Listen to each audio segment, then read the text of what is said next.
નમસ્કાર દર્શક મિત્રો, સ્વાગત છે આપ સર્વેનું જીટીપીએલ જૂનાગઢ ન્યૂઝમાં। સૌપ્રથમ આજના મુખ્ય સમાચાર। વિસાવદર વિધાનસભાની પેટા ચૂંટણીમાં રહીને કોંગ્રેસ જાગી।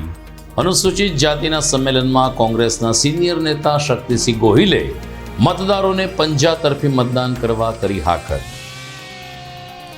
મોદી શાસનના 11 વર્ષને સેવા સલામતીને વિકાસના શાસનની ઉપમા આપી જૂનાગઢ શહેર ભાજપે રજૂ કર્યું 11 વર્ષનું સરવૈયું। નાનકડા વિરામ બાદ કોર્પોરેશનનું બુલડોઝર ફરીથી ધણધણ્યું।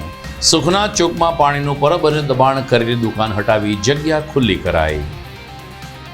અને શહેરના સુપ્રસિદ્ધ માંગનાથ મંદિરે શિવજીને જળમગ્ન કરી સારા ચોમાસાની પ્રાર્થના કરતા શિવભક્તો દર વર્ષે જેઠ સુદ પૂનમે યોજવામાં આવે છે જળ દર્શન।